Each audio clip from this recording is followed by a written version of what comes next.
Assalamu alaikum, hello and welcome to another weekly podcast of actionradius.com. This time we are having a bit of rain and clouds in our studio. We are a bit chilly and the reason is that we have a special podcast this time because we are reviewing the video review of Tomb Raider the game.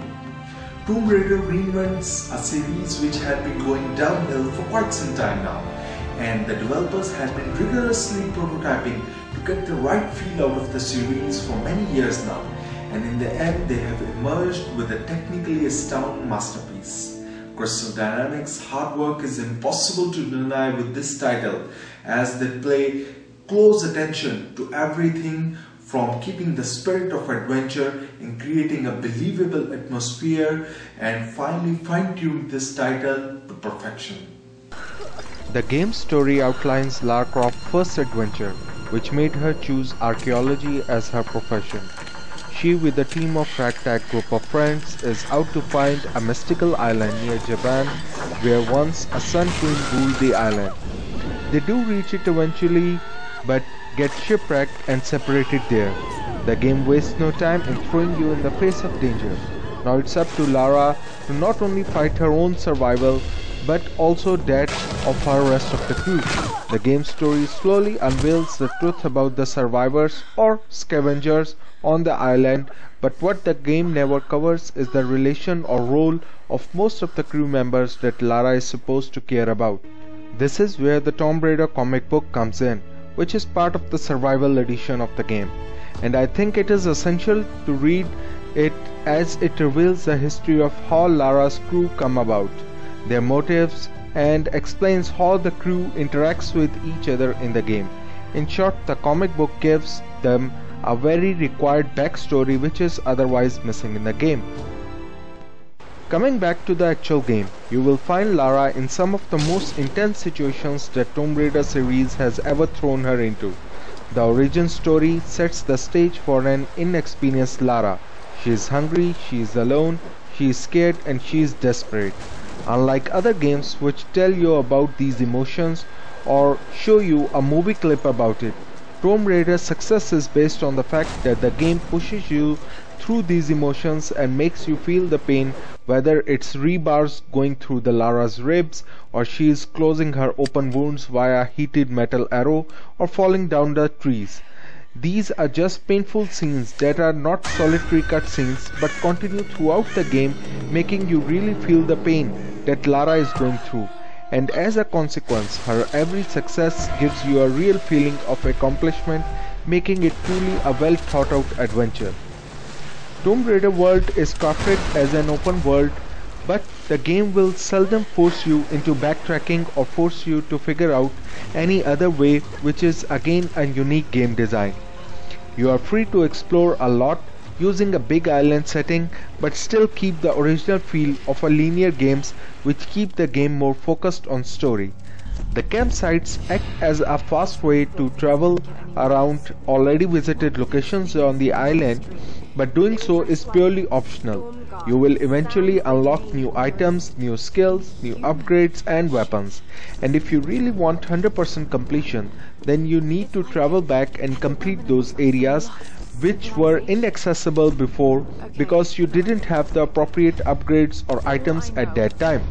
For example, rope arrows will let you make rope bridges, fire arrows will allow you to put fire on the fish nets hanging in the air and bring the salvage items to ground.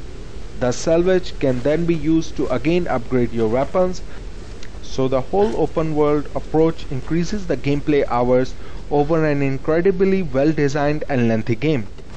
The game controls work well both with a controller or a mouse and keyboard combination, but sometimes to keep the cinematic feel, your free look camera might be restricted, which works better with a controller but not with the mouse.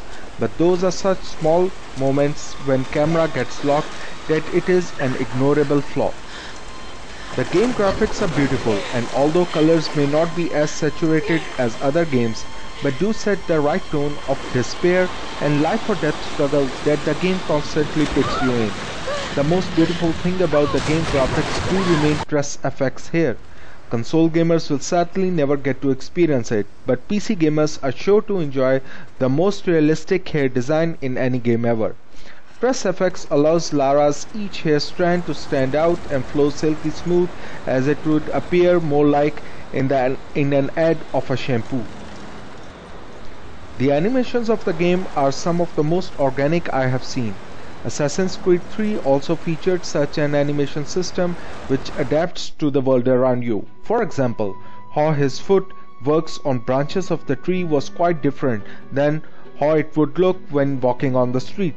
Same way, Lara Croft adapts to the environment around her, how she tries to place her hand on walls while passing on mountain ways to keep balance of herself, or how she bends her body to pass through the rocks, how picking up a can will slightly make her body bend towards the side to indicate the weight of the item she picked up. These are all very subtle changes, but that is what made the game more believable and truly a AAA effort. The game features a beautiful balance of adventure, rock climbing, secret tomb raiding, quick time cinematic events, survival runs, and combat that you will feel satisfied after every encounter. The bow has really suited Lara well, a new weapon to the series, but the 80% of your time will be spent using the bow, as it is not only cool to snipe enemies using it, but also shooting ropes to pull things, making bridges, or putting things on fire.